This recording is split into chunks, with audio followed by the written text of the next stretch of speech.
Hi friends, ಎಲ್ಲರಿಗೂ ಜಯ ಕುಟುಂಬ ವ್ಲಾಗ್ಸ್‌ಗೆ ಸ್ವಾಗತ. ಆಸೆ ಸೀರಿಯಲ್‌ನಲ್ಲಿ ಮುಂದಿನ ಸಂಚಿಕೆಯಲ್ಲಿ ಏನೆಲ್ಲ ಆಗುತ್ತೆ ಅಂತ ಪೂರ್ತಿಯಾಗಿ ನೋಡ್ಕೊಂಡು ಬರೋಣ ಬನ್ನಿ. ಅದಕ್ಕೂ ಮುಂಚೆ ಇವತ್ತಿನ ಸಂಚಿಕೆ ಮತ್ತೆ ನಾಳೆಯ ಸಂಚಿಕೆ ಆಸೆ ಸೀರಿಯಲ್ ಮತ್ತೆ ನಿನ್ನ ಜೊತೆ ನನ್ನ ಕತೆ ಮಹಾಸಂಗಮ ತುಂಬಾ ಚೆನ್ನಾಗಿದೆ. ಯಾರು ಮಿಸ್ ಮಾಡ್ಕೊಳ್ದೆ ಇದನ್ನ ದಯವಿಟ್ಟು ನೋಡಿ. ಹಾಗೆ ಸೂರ್ಯನ್ ಡೈಲಾಗ್ ಅಂತೂ ಇದರಲ್ಲಿ ಸೂಪರ್ ಆಗಿದೆ. ಮತ್ತೆ ನಾಳಿನ ಸಂಚಿಕೆಯಲ್ಲಿ ಅಜಿತ್, ಸೂರ್ಯ, ರವಿ, ಮನೋಜ ಮತ್ತೆ ನಚ್ಚಿ ಇಷ್ಟು ಜನ ಹೆಣ್ಣಿನ ವೇಷ ಹಾಕೊಂಡು ಹುಲಿಯನ್ ಮನೆಗೆ ಹೋಗಿ ಅವ್ರ ಜೊತೆ ಹುಡ್ಗಿರ್ ತರಾನೇ ನಾಟಕ ಮಾಡ್ಕೊಂಡು ಡ್ಯಾನ್ಸ್ ಎಲ್ಲ ಹಾಡಿ ಹಬ್ಬ ಮೂವಿಲಿ ಅಂಬರೀಶ್, ವಿಷ್ಣುವರ್ಧನ್, ದೇವರಾಜು ಇವ್ರೆಲ್ರು ಹೇಗೆ ಲೇಡಿ ಗೆಟಪ್ ಹಾಕೊಂಡ್ ಹೋಗಿ ಅಲ್ಲಿ ಗೂಂಡಾಗಳಿಗೆಲ್ಲ ಹೇಗ್ ಹೊಡಿತಾರೋ ಅದೇ ರೀತಿ ಕಾನ್ಸೆಪ್ಟ್ ಇಟ್ಕೊಂಡು ಇವ್ರು ಸಹ ಆ ಹುಲಿಯನ್ ಗ್ಯಾಂಗ್ಗೆ ಹೊಡೆದು ಅವ್ನ್ ಮನೇಲಿರೋ ಪತ್ರನೆಲ್ಲ ಎತ್ಕೊಂಡ್ ಬರ್ಬೇಕು ಅಂತ ಸೂರ್ಯನ್ ಗ್ಯಾಂಗು ಪ್ಲಾನ್ ಮಾಡಿರುತ್ತೆ. ಅದ್ರ ಪ್ರಕಾರನೇ ಅವ್ರೆಲ್ರು ಅಲ್ಲಿಗೆ ಹೋಗ್ತಾರೆ. ಕೋಕಿಲ, ಕಿಲ ಮತ್ತೆ ಮುಲ ಅಂತ ಹೆಸರು ಇಟ್ಕೊಂಡು ತುಂಬಾನೇ ಕಾಮಿಡಿ ಮಾಡಿದ್ದಾರೆ. ಸೊ ಯಾರು ಮಿಸ್ ಮಾಡ್ಕೊಳ್ದೆ ನಾಳಿನ ಸಂಚಿಕೆನ ಕಂಪ್ಲೀಟ್ ಆಗಿ ನೋಡಿ ಬನ್ನಿ. ತಡ ಮಾಡ್ದೆ ಇವತ್ತಿನ ಸಂಚಿಕೆನ ಶುರು ಮಾಡೋಣ. ಸಂಚಿಕೆಯ ಶುರುವಿನಲ್ಲಿ ಶಾಂತಿ ಕುಸುಮ ಅವ್ರ ಗಾಡಿನ ಎತ್ತಾಕೊಂಡು ಹೋದ್ರು ಅನ್ನೋ ಖುಷಿಲಿ ಬಿರಿಯಾನಿ ತಗೊಂಡ್ ಬಂದು ಕಸ್ತೂರಿ ಮತ್ತೆ ವಿಶಾಲಾಕ್ಷಿ ಜೊತೆ ಸೇರ್ಕೊಂಡು ಪಾರ್ಟಿ ಮಾಡೋದಕ್ಕೆ ಅಂತ ನೋಡ್ತಿರ್ತಾಳೆ. ಇದನ್ನ ಕೇಳಿ ಕಸ್ತೂರಿ ಅವ್ರಿಗೆ ಶಾಕ್ ಆದ್ರೆ ವಿಶಾಲಾಕ್ಷಿಗೆ ಖುಷಿ ಆಗ್ತಿರುತ್ತೆ. ಅಯ್ಯೋ ದೇವ್ರೆ, ಏನೇ ಶಾಂತಿ ಇದು ನಿನ್ಗೆ ಖುಷಿ ಪಡೋಂತ ವಿಷಯನೇ ಅಂತ ಕಸ್ತೂರಿ ಅವ್ರು ಕೇಳ್ಬೇಕಾದ್ರೆ, ಹೌದು ಕಣೆ, ಖುಷಿ ಪಡ್ಲೇಬೇಕು. ಆ ಹೂ ಕಟ್ಟೋಳು ಏನೋ ದೊಡ್ಡದಾಗಿ ಚಿನ್ನದ ಒಡವೆ ಅಂಗಡಿ ಇಟ್ಟಿದೀನಿ ಅನ್ನೋ ರೀತಿ ಪೋಸ್ ಕೊಡ್ತಿದ್ಲು. ಯಾವಾಗ ನೋಡಿದ್ರು ನಮ್ಮಮ್ಮ ಅಂಗಡಿ ಇಟ್ಕೊಂಡು ಕಷ್ಟಪಟ್ಟು ದುಡ್ದು ಜೀವನ ಮಾಡ್ತಿದಾರೆ ಅಂತ 165 ದಿವ್ಸನೂ ಹೇಳ್ತಿದ್ಲು. ಇವಾಗ ಅಲ್ಲಿ ಅಂಗಡಿನೇ ಇಲ್ಲ. ಈಗೇನ್ ಹೇಳ್ತಾಳೆ, ಅಂಗಡಿನೇ ಹೊರಟೋಯ್ತು ಅಂತ ಶಾಂತಿ ಹೇಳ್ಬೇಕಾದ್ರೆ, ಏಯ್ ಅಂಗಡಿ ಹೋಯ್ತು ಅಂದ್ರೆ ಏನೇ ಅರ್ಥ? ನೀನೇ ಏನಾದ್ರೂ ಮಾಡ್ದೇನೆ ಅಂತ ಕಸ್ತೂರಿ ಅವ್ರು ಕೇಳ್ತಾರೆ. ಅಯ್ಯೋ, ನಾನ್ ಯಾಕೆ ಮಾಡ್ಬೇಕು? ಇವ್ರು ಆಡೋ ಆಟಕ್ಕೆಲ್ಲ ಆ ದೇವ್ರು ಸರಿಯಾದ ಶಿಕ್ಷಣೆ ಕೊಡ್ತಾರ ಕಣೆ. ಯಾರೋ BBMP ಗೆ ಕಂಪ್ಲೇಂಟ್ ಕೊಟ್ಟಿದ್ರಂತೆ. ಅವ್ರು ಬಂದು ಎತ್ತಾಕೊಂಡೋಗಿದ್ದಾರೆ. ಇದನ್ ಬಂದು ಮನೇಲಿ ಹೇಳಿ ಗೋಳೋ ಅಂತಿದ್ಲು ಅಂತ ಶಾಂತಿ ಹೇಳ್ಬೇಕಾದ್ರೆ, ಅಯ್ಯಯ್ಯೋ ಹೌದಾ ಮಾಸ್ಟರ್ ಅಂತ ವಿಶಾಲಾಕ್ಷಿ ಕೇಳ್ತಾಳೆ. ಹೌದು, ಅಂಗಡಿಲಿ ಕೊಳ್ತೋಗಿರೋ ತೆಂಗಿನಕಾಯಿ, ಬಾಳೆಹಣ್ಣು, ಈ ಒಣಗೋಗಿರೋ ಹೂವನ್ನೆಲ್ಲ ಮಾರ್ತಿದ್ದಾರೆ ಅಂತ ಯಾರೋ ಕಂಪ್ಲೇಂಟ್ ಕೊಟ್ಟಿದ್ದಾರೆ ಅವ್ರ ಮೇಲೆ. ಅದ್ರಲ್ಲೂ ಜಾಸ್ತಿ ದುಡ್ಡು ತಗೊಂಡಿದಾರಂತೆ. ಈಗ ಅರ್ಥ ಆಯ್ತಾ ಆ ಹೆಂಗ್ಸು ಹೆಂಗೆ ಇಬ್ರು ಹೆಣ್ಮಕ್ಳನ್ನು ಸಾಗಾಕದ್ಲು ಅಂತ ಶಾಂತಿ ಹೇಳ್ಬೇಕಾದ್ರೆ, ಈ ಶಾಂತಿ ಪಾಪ ಕಣೆ, ಅವರು ಆ ರೀತಿ ಮಾಡೋರಲ್ಲ ಅಂತ ಕಸ್ತೂರಿ ಅವ್ರು ಹೇಳ್ತಾರೆ. ನೀನೇ ನೋಡಿದ್ದೇನೆ, ಇಬ್ರು ಮಕ್ಳನ್ನ ಡಿಗ್ರಿ ಓದಿಸಿ ಮುಗಿಸಿದಾಳೆ. ಅಲ್ಲ ಕಣೆ, ಮಾಮೂಲಿ ಹೂ ಕಟ್ಟೋರು ಡಿಗ್ರಿ ಓದ್ಸೋದಕ್ಕಾಗತ್ತಾ? ನೀನೇ ಯೋಚನೆ ಮಾಡು. ಈ ತರ ಜನನ್ನ ಯಾಮಾರ್ಸಿನೇ ಅವ್ರು ಸಂಪಾದನೆ ಮಾಡಿರೋದು ಅಂತ ಶಾಂತಿ ಹೇಳ್ತಿರ್ತಾಳೆ. ಓ, ಹಾಗಾದ್ರೆ ಅಂಗಡಿನೇ ಎತ್ಕೊಂಡ್ ಹೋಗ್ಬಿಟ್ರ ಮಾಸ್ಟರ್? ಹಾಗಿದ್ರೆ ಇನ್ಮೇಲೆ ಅವ್ರು ಏನ್ ಮಾಡ್ತಾರೆ ಮಾಸ್ಟರ್? ಊಟ ತಿಂಡಿ ಜೀವನ ಮಾಡೋದಕ್ಕೆಲ್ಲ ಏನ್ ಮಾಡ್ತಾರೆ ಅಂತ ವಿಶಾಲಾಕ್ಷಿ ಏನು ಗೊತ್ತಿಲ್ದರೋಳ್ ತರ ಕೇಳ್ತಾಳೆ. ಅಯ್ಯೋ, ಏನಾದ್ರೂ ಮಾಡ್ಕೊಳ್ಳಿ ಬಿಡಿ, ಎಲ್ಲಾದ್ರೂ ಕಷ್ಟಪಟ್ಟು ದುಡಿಬೇಕು. ಅದನ್ ಬಿಟ್ಟು ದೇವಸ್ಥಾನ ಮುಂದೆಗಡೆ ಇದ್ಕೊಂಡು ಈ ರೀತಿ ಯಾಮಾರ್ಸಿದ್ರೆ ಆ ದೇವ್ರು ಸುಮ್ನೆ ಬಿಡ್ತಾನಾ ಅಂತ ಶಾಂತಿ ಹೇಳ್ಬೇಕಾದ್ರೆ, ಹಾಗಾದ್ರೆ ಈ ಬಿರಿಯಾನಿ ಅದಕ್ಕೋಸ್ಕರ ತಂದೇನೆ ಅಂತ ಕಸ್ತೂರಿ ಅವ್ರು ಕೇಳ್ತಾರೆ. ಹೌದು, ಮತ್ತೆ ಮನೇಲೆ ಮಾಡ್ಕೊಂಡ್ ತಿನ್ನೋಣ ಅನ್ಕೊಂಡೆ ಕಣೆ, ಆದ್ರೆ ಏನ್ ಮಾಡೋದು, ಎಲ್ಲಾರು ಮನೇಲಿ ಅಮ್ಮಿ ನಿಂಗೆ ಸಪೋರ್ಟ್ ಮಾಡ್ತಾರೆ, ಅದಕ್ಕೆ ಹೋಟ್ಲಿಂದ ಕಟ್ಟಿಸ್ಕೊಂಡ್ ಬಂದೆ. ತಗೊಳೆ, ನೀನು ತಿನ್ನೆ ಅಂತ ಶಾಂತಿ ಕೊಡ್ಬೇಕಾದ್ರೆ ನನಗ್ ಬೇಡ ಅಂತ ಕಸ್ತೂರಿ ಅವ್ರು ಹೇಳ್ತಾರೆ. ಅಯ್ಯೋ, ನಿನಗ್ ಬೇಡ್ವೇನೆ? ಅಲ್ಲ ಕೊಣೆ, ಬಿರಿಯಾನಿ ಅಂದ್ರೆ ಬಾಯ್ ಬಿಡ್ತೀಯಲ್ಲೇ, ನಿನಗ್ ಇಷ್ಟ ಇಲ್ವೇನೆ ಅಂತ ಶಾಂತಿ ಕೇಳ್ಬೇಕಾದ್ರೆ, ನೋಡೆ ಇಷ್ಟನೇ, ಆದ್ರೆ ಯಾರಿಗಾದ್ರೂ ಒಳ್ಳೆ ಕೆಲ್ಸ ಆಗಿದ್ರೆ, ಒಳ್ಳೇದಾಗಿದ್ರೆ ಅದನ್ನ ಸೆಲೆಬ್ರೇಟ್ ಮಾಡೋದಿಕ್ಕೆ ಇದನ್ನೆಲ್ಲ ತಿನ್ಬೋದು. ಆದ್ರೆ ಯಾರಾದ್ರೂ ಕಷ್ಟದಲ್ಲಿರ್ಬೇಕಾದ್ರೆ ಈ ರೀತಿ ಸೆಲೆಬ್ರೇಟ್ ಮಾಡ್ತಾರೇನೆ? ಅದ್ ನನ್ಗೆ ಇಷ್ಟ ಇಲ್ಲ ಕಣೆ, ಪಾಪ ಕಣೆ ಶಾಂತಿ ಅವರು ಅಂತ ಕಸ್ತೂರಿ ಅವ್ರು ಹೇಳ್ಬೇಕಾದ್ರೆ, ಒಬ್ಳು ಯಾರ್ಯಾರಿಗೆ ಅಯ್ಯೋ ಪಾಪ ಅನ್ಬೇಕು ಅಂತಾನೆ ಗೊತ್ತಾಗಲ್ಲ ಇವಳಿಗೆ. ನೋಡೆ, ನೀನ್ ಈ ರೀತಿ ಅಯ್ಯೋ ಪಾಪ ಅಂತ ಇರೋದಕ್ಕೆ ಒಬ್ಬೊಬ್ರನ್ನು ದೂರ ಕಳಿಸ್ಕೊಳ್ತಾ ಇರೋದು ನೀನು. ನೋಡು ಹೆಂಗ್ ಎಲ್ರನ್ನು ಕಳ್ಕೊಂಡು ಒಬ್ಳೇ ಇದೆಯಾ ಅಂತ ಶಾಂತಿ ಹೇಳ್ಬೇಕಾದ್ರೆ, ನೋಡೆ ದಯೆ, ದಾಕ್ಷಿಣ್ಯ, ಕರುಣೆ ಅಂತ ಇರೋರ್ಗೆ ಅವ್ರ ಏನೇ ಕಳ್ಕೊಂಡ್ರು ಅವ್ರ ಜೊತೆಗೆ ದೇವ್ರ ಇರ್ತಾನ ಕಣೆ. ಮನ್ಸ್ಗೆ ಒಂದು ನೆಮ್ಮದಿ ಇರುತ್ತೆ. ನೋಡಿ ಶಾಂತಿ, ಈ ತರ ಬೇರೆಯವ್ರ ಕಷ್ಟದಲ್ಲಿ ನಾವು ಖುಷಿ ಪಡ್ಬೇಕು ಅನ್ನೋ ಗುಣ ನಂಗಿಲ್ಲ ಕಣೆ. ನನಗಿದ್ ಬೇಡವೇ ಬೇಡ, ಇದನ್ನ ನನ್ ಕೈಯಲ್ಲೂ ಮುಟ್ಟೋದಿಲ್ಲ ಅಂತ ಕಸ್ತೂರಿ ಅವ್ರು ಹೇಳ್ಬೇಕಾದ್ರೆ, ಅಯ್ಯೋ ನೀನ್ ತಿಂದೆ ಇದ್ರೆ ಹೋಯ್ತು ಹೋಗೆ, ವಿಶಾಲು ನೀವ್ ತಿಂತೀರ ತಾನೆ ಅಂತ ಶಾಂತಿ ಕೇಳ್ಬೇಕಾದ್ರೆ, ಅಯ್ಯೋ ಮಾಸ್ಟರ್, ನೀವ್ ಇಷ್ಟೊಂದು ಖುಷಿಯಾಗಿರ್ಬೇಕಾದ್ರೆ ಅದ್ರಲ್ಲಿ ನಾನು ಪಾಲ್ಗೊಳ್ಳೋದಿಲ್ವಾ ಹೇಳಿ? ಖಂಡಿತ ಮಾಸ್ಟರ್, ನಾನು ತಿಂತೀನಿ ಕೊಡಿ ಅಂತ ಹೇಳಿ ವಿಶಾಲಾಕ್ಷಿ ಶಾಂತಿ ಕೈಯಿಂದ ಬಿರಿಯಾನಿ ತಗೊಂಡು ತಿಂತಾ ಇರ್ತಾಳೆ. ಆದ್ರೂ ವಿಶಾಲು, ಈ ನೀನ ನಮ್ಮನ್ ಗಾಡಿನ ಎತ್ತಾಕೊಂಡೋಗಿದ್ ವಿಷಯ ನಿಮಗ್ ಗೊತ್ತಿಲ್ವಾ ಅಂತ ಶಾಂತಿ ಕೇಳ್ತಾಳೆ. ಅಯ್ಯೋ ಇಲ್ಲ ಮಾಸ್ಟರ್, ನನ್ಗೇನ್ ಗೊತ್ತು ಅಂತ ವಿಶಾಲಾಕ್ಷಿ ಹೇಳ್ಬೇಕಾದ್ರೆ, ಹಾಗಲ್ಲ, ಇವಾಗ ಮೀನ ನಿನ್ಗೆ ಪೈಪೋಟಿ ಅಲ್ವಾ, ಅದಕ್ಕೆ ಅವ್ರ ಅಮ್ಮನ್ ಗಾಡಿ ಎತ್ತಾಕೊಂಡೋದಾಗ ನಾನೆಲ್ಲೋ ಇದ್ರಲ್ಲಿ ನಿಮ್ ಕೈವಾಡ ಇರ್ಬೋದು ಅಂತ ಅನ್ಕೊಂಡೆ ಅಂತ ಶಾಂತಿ ಹೇಳ್ತಾಳೆ. ಅದನ್ನ ಕೇಳಿ ವಿಶಾಲಾಕ್ಷಿಗೆ ಗಾಬರಿ ಆಗತ್ತೆ. ಅಯ್ಯೋ ಮಾಸ್ಟರ್, ನಾನ್ ಯಾಕೆ ಮಾಸ್ಟರ್ ಆ ರೀತಿ ಮಾಡ್ಲಿ? ನನ್ಗೆ ಈ ರೀತಿ ಚಿಲ್ರೆ ಕೆಲ್ಸ ಎಲ್ಲ ಮಾಡಿ ಅಭ್ಯಾಸ ಇಲ್ಲ ಮಾಸ್ಟರ್ ಅಂತ ವಿಶಾಲಾಕ್ಷಿ ಹೇಳ್ಬೇಕಾದ್ರೆ, ಅದು ಸರಿನೇ, ಅವ್ರ ಅಮ್ಮನ ಅಂಗಡಿ ಎತ್ತಿಸೋದ್ರಿಂದ ನಿಮ್ಗೇನ್ ಲಾಭ ಸಿಗತ್ತೆ? ಅದು ಅಲ್ದೆ ಅವಳ ಕೆಲ್ಸ ನಿಲ್ಲಿಸ್ಬೇಕು ಅಂದ್ರೆ ಮೀನಾ ಓಡಿಸ್ತಿರೋ ಗಾಡಿನ ಎತ್ತಾಕೊಂಡ್ ಹೋಗ್ಬೇಕು. ಅದನ್ ಬಿಟ್ಟು ಅವ್ರ ಅಮ್ಮನ್ ಗಾಡಿ ಎತ್ತಿಸಿದ್ರೆ ಏನ್ ಪ್ರಯೋಜನ ಅಂತ ಶಾಂತಿ ಹೇಳ್ಬೇಕಾದ್ರೆ, ಓ ಇದು ಒಳ್ಳೆ ಐಡಿಯಾನೇ ಅಂತ ವಿಶಾಲಾಕ್ಷಿ ಮನ್ಸಲ್ಲೇ ಅನ್ಕೋತಿರ್ತಾಳೆ. ಆ ಗಾಡಿನ ಓಡಿಸ್ಕೊಂಡು ಅಲ್ಲಿ ಇಲ್ಲಿ ಹೂ ಕೊಟ್ಕೊಂಡು ಸಂಪಾದನೆ ಮಾಡ್ತಿದ್ದಾಳಲ್ಲ ಅಂತ ಶಾಂತಿ ಹೇಳ್ಬೇಕಾದ್ರೆ, ಇವಳು ಎಂತ ಮನೆ ಹಾಳ ಐಡಿಯಾ ಹೇಳ್ತಿದ್ದಾಳೆ ಅಂತ ಕಸ್ತೂರಿ ಅವರು ಮನ್ಸಲ್ಲೇ ಅನ್ಕೋತಿರ್ತಾರೆ. ಆಹಾ ಮಾಸ್ಟರ್, ನಿಮ್ಗೆ ಗೊತ್ತಿಲ್ದಿರ ನನ್ಗೆ ನೀವೊಂದು ಪ್ಲಾನ್ ಹೇಳ್ಕೊಟ್ಟಿದೀರಾ. ಗಾಡಿ ಎತ್ತಿಸ್ದೆ, ಜೊತೆಗೆ ಈ ಮೀನನ್ ಗಾಡಿನೇ ಎತ್ತಿಸ್ಬೇಕಿತ್ತು. ಅವಾಗೆಲ್ಲ ಸರಿ ಹೋಗ್ತಿತ್ತು. ಅವಾಗ್ಲೇ ಅವಳ ಕೊಬ್ಬು ಕಡಿಮೆ ಆಗ್ತಿತ್ತು ಅಂತ ವಿಶಾಲಾಕ್ಷಿ ಯೋಚನೆ ಮಾಡ್ಬೇಕಾದ್ರೆ, ಏನ್ ಯೋಚನೆ ಮಾಡ್ತಿದ್ಯಾ ವಿಶಾಲು, ಊಟ ಮಾಡು ಅಂತ ಶಾಂತಿ ಹೇಳ್ತಿರ್ತಾಳೆ. ಆದ್ರೂ ಶಾಂತಿ ಪಾಪ ಕಣೆ, ಮೀನಾ ಈ ರೀತಿ ಕಷ್ಟದಲ್ಲಿರ್ಬೇಕಾದ್ರೆ ನೀನ್ ಈ ರೀತಿ ಮಾಡ್ತಾ ಇರೋದು ನನ್ಗೊಂದ್ ಸ್ವಲ್ಪನೂ ಇಷ್ಟ ಆಗ್ತಿಲ್ಲ ಕಣೆ. ಇದ್ರಲ್ಲಿ ಇದೆಲ್ಲ ಬೇಕಾ ಅಂತ ಕಸ್ತೂರಿ ಅವ್ರು ಹೇಳ್ಬೇಕಾದ್ರೆ, ಏಯ್ ನೀನ್ ಬೇಡ ಅಂತ ಹೇಳಾಯ್ತು ತಾನೆ, ನೀನು ಅಡಿಗೆ ಮಾಡಿ ಏನಾದ್ರು ಇಟ್ಟಿರ್ತೀಯಲ್ಲ, ಹೋಗು ಅದನ್ನೇ ಹೋಗ್ ತಿನ್ಕೋ ಹೋಗು ಎದೋಗೆ ಅಂತ ಶಾಂತಿ ಕಸ್ತೂರಿಗೆ ಹೇಳ್ತಿರ್ತಾರೆ. ಅಷ್ಟ್ರಲ್ಲಿ ವಿಶಾಲಾಕ್ಷಿ ಸೈಡಿಗೆ ಬಂದು ತಮ್ಮ ಹುಡುಗರುಗಳಿಗೆಲ್ಲ ಕಾಲ್ ಮಾಡಿ, ಆ ಮೀನಾ ಓಡಿಸ್ತಿರೋ ಗಾಡಿನ ನಮ್ ಹುಡುಗರನ್ನ ಕಳಿಸಿ ಎತ್ತಾಕ್ಸ್ಕೊಂಡ್ ಬರ್ದಿ ಕೇಳು. ಅವಳು ಇನ್ಮೇಲೆ ಹೂ ಮಾರಬಾರ್ದು, ಅದನ್ನ ತಗೊಂಡೋಗಿ ಚೆನ್ನಾಗಿ ಪೀಸ್ ಮಾಡಿ ಯಾವ್ದಾದ್ರು ಗುಜ್ರಿ ಗಾಡಿಗೆ ಹಾಕ್ಬಿಡಿ ಅಂತ ವಿಶಾಲಾಕ್ಷಿ ಹೇಳ್ದಾಗ, ಸರಿ ಆಯ್ತು ಅಂತ ಅವಳ ಕಡೆ ಚೇಲಗಳು ಹೇಳಿ ಕಾಲ್ನ ಕಟ್ ಮಾಡ್ತಾರೆ. ಹಾಗೆ ರೋಹಿಣಿಗೆ ಕಾಲ್ ಮಾಡಿ, ನೋಡು ರೋಹಿಣಿ, ನೀನ್ ಹೇಳ್ದಂಗೆ ನಾನು ಆ ಕೆಲ್ಸ ಮಾಡಿ ಮುಗ್ಸಿದೀನಿ. ನೀನ್ ಹೇಳ್ದಂಗೆ ಆ ಮೀನಾ ಅಮ್ಮನ್ ಗಾಡಿನ ಎತ್ಸಾಯ್ತು ಅಂತ ವಿಶಾಲಾಕ್ಷಿ ಹೇಳಿದಾಗ, ಗೊತ್ತಾಯ್ತು, ತುಂಬಾ ಥ್ಯಾಂಕ್ಸ್ ಅಂತ ರೋಹಿಣಿ ಹೇಳ್ತಾಳೆ. ಆದ್ರೆ ಆ ಅಂಗಡಿನ ಎತ್ತಿದ್ರೆ ಮಾತ್ರ ಸಾಕಾಗೋದಿಲ್ಲ, ಮಾಸ್ಟರ್ ಹತ್ರ ಮಾತಾಡ್ಬೇಕಾದ್ರೆ ಅವ್ರಿಗೆ ಗೊತ್ತಿಲ್ದಂಗೆ ನನ್ಗೆ ಒಂದು ಪ್ಲಾನ್ ಕೊಟ್ಬಿಟ್ರು. ಅದಕ್ಕೆ ಇವಾಗ ಅದ್ರ ಜೊತೆಗೆ ಮೀನನ್ ಗಾಡಿನ ಎತ್ತಾಕೊಳ್ಳೋದಕ್ಕೆ ಹೇಳಿದೀನಿ. ಇಷ್ಟೊತ್ಕಾಗ್ಲೇ ನಮ್ ಹುಡುಗರುಗಳು ಆ ಜಾಗಕ್ಕೆ ತಲುಪಿರ್ತಾರೆ ಅಂತ ವಿಶಾಲಾಕ್ಷಿ ಹೇಳ್ತಿದ್ದಂಗೆ, ಓ ಒಳ್ಳೆ ಐಡಿಯಾ ಆಂಟಿ ಇದು ಅಂತ ರೋಹಿಣಿ ಹೇಳ್ತಾಳೆ. ಸರಿ ಸರಿ, ನೀನ್ ಹೇಳ್ದಂಗೆ ಒಂದಕ್ಕಿಂತ 2 ಕೆಲ್ಸ ಮಾಡಿದೀನಿ. ಅದಕ್ಕೆ ನೀನ್ ಹೇಳ್ದಂಗೆ ನಿನ್ ಮಾತಿನ ಉಳಿಸ್ಕೋಬೇಕು ಅಂತ ವಿಶಾಲಾಕ್ಷಿ ಹೇಳ್ಬೇಕಾದ್ರೆ, ಅಯ್ಯೋ ಖಂಡಿತ ಆಂಟಿ, ಆ ಡೆಕೋರೇಷನ್ ಆರ್ಡರ್ ನಿಮ್ಗೆ ಬರುತ್ತೆ. ನಾನ್ ಫೋನ್ ಮಾಡಿ ಅವ್ರಿಗೆ ಆಲ್ರೆಡಿ ಹೇಳಿದೀನಿ. ಇನ್ನೊಂದ್ ಸ್ವಲ್ಪ ಹೊತ್ತಲ್ಲೇ ಅವ್ರು ನಿಮ್ಗೆ ಕಾಲ್ ಮಾಡ್ತಾರೆ ಅಂತ ರೋಹಿಣಿ ಹೇಳ್ತಾಳೆ. ಸರಿ ಆಯ್ತು, ಹಾಗಿದ್ರೆ ಇನ್ಮೇಲೆ ನಿನ್ಗೇನೇ ಬೇಕಿದ್ರು ನೀನು ನನ್ನನ್ ಕೇಳು, ನಿನಗೋಸ್ಕರ ನಾನು ಏನ್ ಬೇಕಾದ್ರೂ ಮಾಡ್ಕೊಡ್ತೀನಿ ಅಂತ ವಿಶಾಲಾಕ್ಷಿ ಹೇಳಿ ಕಾಲ್ ಕಟ್ ಮಾಡ್ತಾಳೆ. ಈ ಕಡೆ ಕುಸುಮ ಅವರು ತನ್ ಗಾಡಿ ಹೋಯ್ತಲ್ಲ ಅನ್ನೋ ದುಃಖಕ್ಕಿಂತ ತನ್ ಗಂಡನ್ ಗಾಡಿ ಹೋಯ್ತಲ್ಲ ಅನ್ನೋ ದುಃಖದಲ್ಲೇ ಊಟ ತಿಂಡಿ ಬಿಟ್ಟು ಅಳ್ತಾ ಕುತ್ಕೊಂಡಿರ್ತಾರೆ. ಆಗ ಮಂಜ ಬಂದು, ಅಮ್ಮ ನೀನ್ ಏನು ತಿಂದೇ ಇಲ್ಲ, ಊಟ ಮಾಡಮ್ಮ ಅಂತ ಹೇಳ್ಬೇಕಾದ್ರೆ, ಊಟನ ಒಂದ್ ತೊಟ್ಟು ನೀರು ಗಂಟ್ಲಿಗೆ ಇಳಿತಾ ಇಲ್ಲ ಕಣು ಅಂತ ಹೇಳ್ತಾ ಅಳ್ತಾ ಇರ್ತಾರೆ. ಅಮ್ಮ ಹೇಗಮ್ಮ, ನೀನ್ ಈ ರೀತಿ ಊಟ ಬಿಟ್ರೆ ಅಂಗಡಿ ವಾಪಸ್ ಬರುತ್ತಾ ಹೇಳು ಅಂತ ಮಂಜ ಹೇಳ್ತಾನೆ. ಇಲ್ಲ ಕಣು, ನನ್ ಕೈಲಿ ಆಗ್ತಿಲ್ಲ. ಇಷ್ಟು ವರ್ಷ ಆ ಅಂಗಡಿಯಿಂದನೇ ನಾವು ಜೀವನ ಮಾಡಿದ್ದು, ಒಂದ್ ರೀತಿ ಅದು ನಮ್ಗೆ ದೇವ್ರ ತರ ಕಣೋ. ಅದ್ರಲ್ಲೂ ನಿಮ್ ಅಪ್ಪ ಬಿಟ್ಟು ಹೋದ್ಮೇಲೆ ನನ್ಗೆ ಆ ಜ್ಯೂಸ್ ಗಾಡಿನ ಮಾರೋದಕ್ಕೂ ಮನ್ಸ್ ಬರ್ಲಿಲ್ಲ. ಯಾಕಂದ್ರೆ ನಿಮ್ ಅಪ್ಪನ್ ನೆನ್ಪಿಗೋಸ್ಕರ ಅಂತ ನಮ್ ಜೊತೆನೆ ಇರ್ಲಿ ಅಂತ ನಾನ್ ಇಟ್ಕೊಂಡಿದ್ದು, ಅದನ್ನು ಅನ್ಯಾಯವಾಗಿ ಎತ್ಕೊಂಡ್ ಹೊಟ್ಟೋಗ್ಬಿಟ್ರಲ್ಲ ಅಂತ ಹೇಳ್ತಾ ಕುಸುಮ ಅವರು ಅಳ್ತಿರ್ತಾರೆ. ಅಷ್ಟ್ರಲ್ಲಿ ಅಲ್ಲಿಗೆ ಮೀನಾ ಬರ್ತಾಳೆ. ಆಗ ಮಂಜ, ನೋಡಕ್ಕ ಅಮ್ಮ ಊಟನೇ ಮಾಡ್ತಿಲ್ಲ ಅಂತ ಹೇಳ್ದಾಗ, ಅಮ್ಮ ಯಾಕಮ್ಮ ಈ ರೀತಿ ಮಾಡ್ತಾ ಇದ್ಯಾ? ನೋಡಮ್ಮ, ನಿನ್ಗೆ ಇವಾಗ ಎಷ್ಟು ನೋವಾಗ್ತಿದ್ಯೋ ನನ್ಗೂ ಅಷ್ಟೇ ನೋವಾಗ್ತಿದೆ. ಇಷ್ಟು ವರ್ಷ ದೇವಸ್ಥಾನದ ಮುಂದೆ ನಾವು ಅಂಗಡಿ ಇಟ್ಕೊಂಡಿದ್ದವರು ಈಗ ದಿಢೀರ್ ಅಂತ ಇಲ್ಲ ಅಂತಂದ್ರೆ ಅದ್ರ ನೋವು ನನಗೂ ಅರ್ಥ ಆಗುತ್ತಮ್ಮ ಅಂತ ಮೀನಾ ಹೇಳಿದಾಗ, ಅಕ್ಕ ನನಗೂ ಅರ್ಥ ಆಗ್ತಿಲ್ಲ ಕಣೆ. ಇಷ್ಟು ವರ್ಷ ನಮ್ ಅಂಗಡಿ ಬಗ್ಗೆ ಯಾರು ಒಂದು ಮಾತನ್ನು ಆಡಿಲ್ಲ, ಆದ್ರೆ ಇವತ್ ನೋಡಿದ್ರೆ ಯಾರೋ ಹೋಗಿ ಹೂವ ಸರಿ ಇಲ್ಲ, ಹಣ್ ಸರಿ ಇಲ್ಲ, ಕಾಯಿ ಸರಿ ಇಲ್ಲ ಅಂತ ಎಲ್ಲ ಹೇಳಿದಾರಲ್ಲಕ್ಕ ಅಂತ ಮಂಜ ಹೇಳ್ಬೇಕಾದ್ರೆ, ಹೌದು ಕಣು ಮಂಜ, ದೊಡ್ಡ ದೊಡ್ಡ ವ್ಯಕ್ತಿಗಳೆಲ್ಲ ಎಲ್ರು ತಲೆ ಮೇಲೆ ಹೊಡೆದು ಎಲ್ರು ಯಾಮಾರಿಸಿ ದೊಡ್ಡ ದೊಡ್ಡ ಬಿಲ್ಡಿಂಗ್ ಎಲ್ಲ ಕಟ್ಕೊಂಡು ಆರಾಮಾಗಿದ್ದಾರೆ, ಅಂತವ್ರಿಗೆ ಏನು ಹೇಳೋದಿಲ್ಲ. ಆದ್ರೆ ನಾವು ಬಡವರು, ನಮ್ಮನ್ನ ಏನ್ ಬೇಕಾದ್ರೂ ಹೇಳ್ಬೋದು, ನಮ್ಗೆ ಏನ್ ಬೇಕಾದ್ರೂ ಬೈಬೋದು ಅವರು. ಯಾಕೆ ಹೇಳು, ಯಾರು ಏನೇ ಮಾಡಿದ್ರು ನಾವೇನು ಕೇಳಕ್ ಹೋಗೋದಿಲ್ವಲ್ಲ. ಅದಕ್ಕೆ ನೋಡಮ್ಮ, ನೀನ್ ಅಳ್ಬೇಡ, ಅವ್ರು ಬಂದ್ ಹೇಳಿದ ತಕ್ಷಣ ನಾವ್ ಕೇಳ್ಬಿಡ್ತೀವ? ಆ ರೀತಿ ಎಲ್ಲ ಬಿಡೋದಿಲ್ಲಮ್ಮ. ಮತ್ತೆ ಅದೇ ಜಾಗದಲ್ಲಿ ಹೂ ಕಟ್ಟಿ ಮತ್ತೆ ಅದೇ ಜ್ಯೂಸ್ ಮೆಷಿನ್ ನ ಅಲ್ಲಿಗೆ ತಗೊಂಡ್ ಬಂದ್ ಇಡಿಸ್ತೀವಮ್ಮ. ನೀನ್ ಇದ್ರ ಬಗ್ಗೆ ಚಿಂತೆ ಮಾಡ್ಬೇಡ, ನೀನ್ ಆರಾಮಾಗಿ ಊಟ ಮಾಡು ಅಂತ ಹೇಳಿ ನೀನ ಕುಸುಮ ಅವ್ರನ್ನ ಸಮಾಧಾನ ಮಾಡಿ ತಾನೇ ಅವ್ರಿಗೆ ಊಟ ಮಾಡಿಸ್ತಾಳೆ.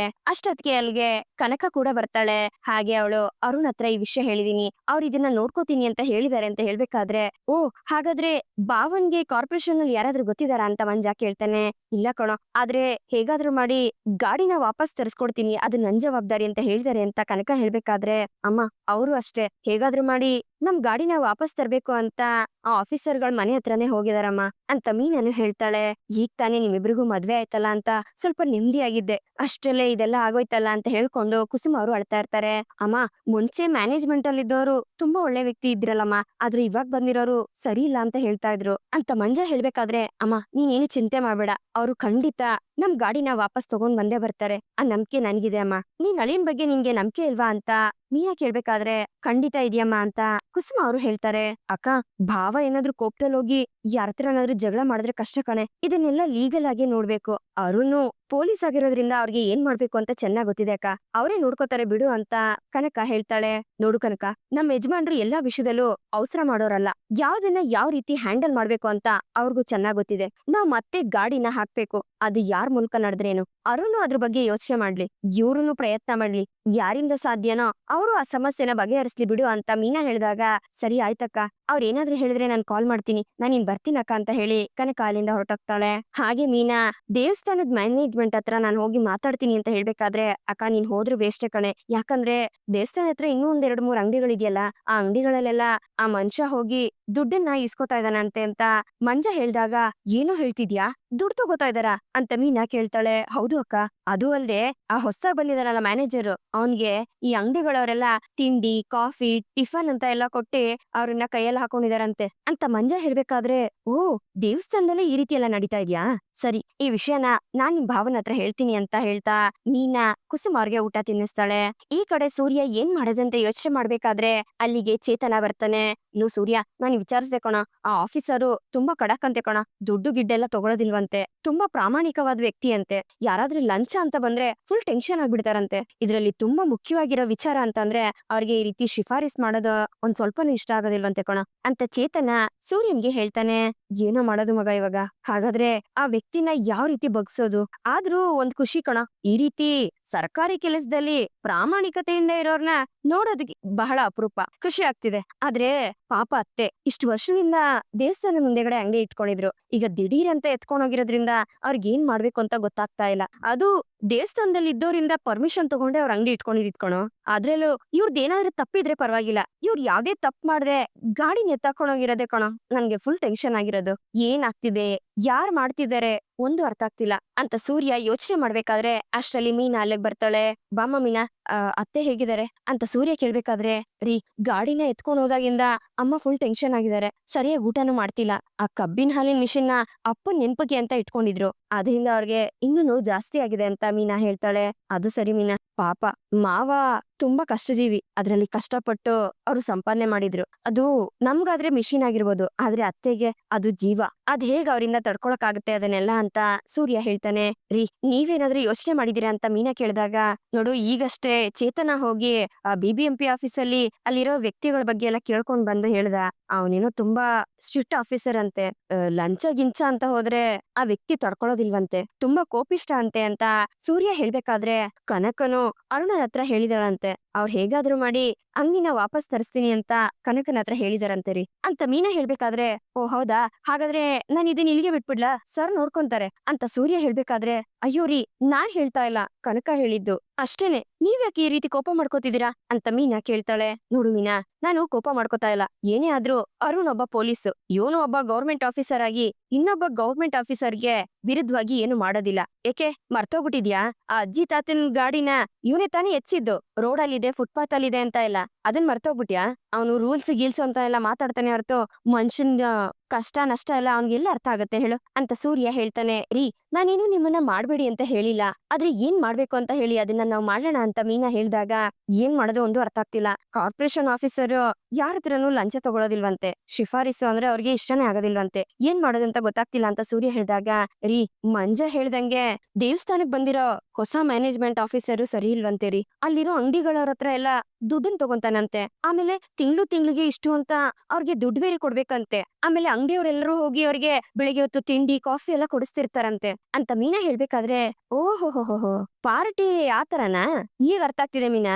ಅಂಗಡಿನ ಆ ವ್ಯಕ್ತಿ ಎತ್ತಿಸಿಲ್ಲ, ಯಾರ ಹತ್ರನಾದ್ರೂ ದುಡ್ಡು ತಗೊಂಡು ಎತ್ತಿಸಿರ್ಬೇಕು, ಇಲ್ಲ ಅಂದ್ರೆ ಬೇರೆ ಯಾರನ್ನಾದ್ರೂ ಆ ಜಾಗದಲ್ಲಿ ಅಂಗಡಿ ಹಾಕೋದಿಕ್ಕೆ ದೊಡ್ಡದಾಗಿ ದುಡ್ಡನ್ನ ತಗೊಂಡಿರ್ಬೇಕು. ಎಲ್ಲಾ ನೋಡಿದ್ರೆ ಇದ್ರಲ್ಲಿ ಅವನು ಶಾಮೀಲಾಗಿದ್ದಾನೆ ಅಂತ ನನ್ಗೆ ಅನ್ನಿಸ್ತಾ ಇದೆ. ಹಾಗಿದ್ರೆ ಒಂದ್ ಮಾಡೋಣ ಅಂತ ಸೂರ್ಯ ಹೇಳಿದಾಗ, ಏನ್ರಿ ಮಾಡ್ಬೇಕು ಅಂತ ಮೀನಾ ಕೇಳ್ತಾಳೆ. ಚೇತ, ಬಾರ ಇಲ್ಲಿ ಅಂತ ಸೂರ್ಯ ಕರೆದಾಗ, ಏನ್ ಹೇಳೋ ಸೂರ್ಯ ಅಂತ ಚೇತನ ಬರ್ತಾನೆ. ನೋಡೋ, ಇವಾಗ ನಾವ್ ಮೊದಲನೇದಾಗಿ ಈ ಹೊಸದಾಗಿ ಬಂದಿದಾರಲ್ಲ ಮ್ಯಾನೇಜ್ಮೆಂಟ್ ಆಫೀಸರ್, ಅವ್ರ ಕಡೆಯಿಂದ ನಾವು ನಮ್ ಕೆಲ್ಸನ ಶುರು ಮಾಡ್ಕೋಬೇಕು. ಅವಾಗ್ಲೇ ಮತ್ತೆ ನಾವು ಅದೇ ಜಾಗದಲ್ಲಿ ನಮ್ ಅಂಗಡಿನ ಇಡೋದಕ್ಕಾಗೋದು. ಮೊದ್ಲು ಅವನನ್ನ ಫಾಲೋ ಮಾಡಿ ಅವ್ನ್ಗ್ ಏನೇನ್ ಬೇಕು, ಅವ್ನ್ ವೀಕ್ನೆಸ್ ಏನು ಅದನ್ನೆಲ್ಲ ನೋಡ್ಬೇಕು. ನೋಡು, ನಾಳೆ ನಾನ್ ನಿನ್ಗ್ ಏನ್ ಹೇಳ್ತೀನೋ ಅದೇ ರೀತಿ ಹೋಗಿ ನೀನು ಆ ವ್ಯಕ್ತಿ ಹತ್ರ ಮಾತಾಡ್ಬೇಕು ಅಂತ ಸೂರ್ಯ ಹೇಳಿದಾಗ, ಸರಿ ಆಯ್ತು, ನೀನ್ ನನ್ ಜೊತೆ ಬರೋದಿಲ್ವೇನಾ ಅಂತ ಚೇತನ ಕೇಳ್ತಾನೆ. ಲೋ, ನಾನೇ ನಿನ್ ಜೊತೆ ಬರ್ತೀನಿ ಕಣೋ ಚೇತ, ಆದ್ರೆ ಮೊದ್ಲು ಹೋಗಿ ನೀನ್ ಮಾತಾಡು ಅಂತ ಸೂರ್ಯ ಹೇಳಿದಾಗ, ಸರಿ ಆಯ್ತು, ಏನ್ ಮಾಡ್ಬೇಕು ಹೇಳು ಅಂತ ಚೇತನ ಕೇಳ್ತಾನೆ. ಆಗ ಸೂರ್ಯ ಮೀನಾ ಮತ್ತೆ ಚೇತನ ಇಬ್ರಿಗೂನು ಒಂದ್ ಪ್ಲಾನ್ ನ ಹೇಳ್ತಾನೆ.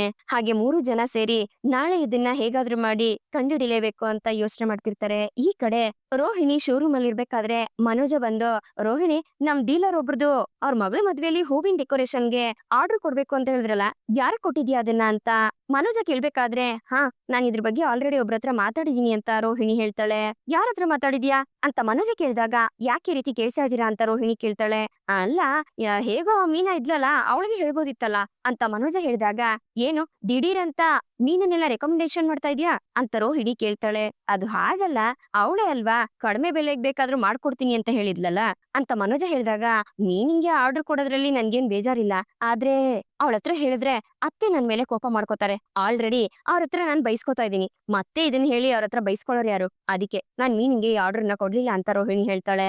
ಅದು ಸರಿನೇ ಬಿಡು, ಅಮ್ಮಂಗ್ ಗೊತ್ತಾದ್ರೆ ಬೈತಾರೆ. ಹೌದು, ಹಾಗಿದ್ರೆ ನೀನ್ ಬೇರೆ ಯಾರಿಗ ಆರ್ಡರ್ ಕೊಟ್ಟಿದ್ಯಾ ಅಂತ ಮನೋಜ ಕೇಳಿದಾಗ, ಅದೇ ಅತ್ತೆ ಫ್ರೆಂಡ್ ಇದಾರಲ್ಲ ವಿಶಾಲಾಕ್ಷಿ ಅಂತ, ಅವ್ರಿಗೆ ಆರ್ಡರ್ ಕೊಟ್ಟಿರೋದು ಅಂತ ರೋಹಿಣಿ ಹೇಳ್ತಾಳೆ.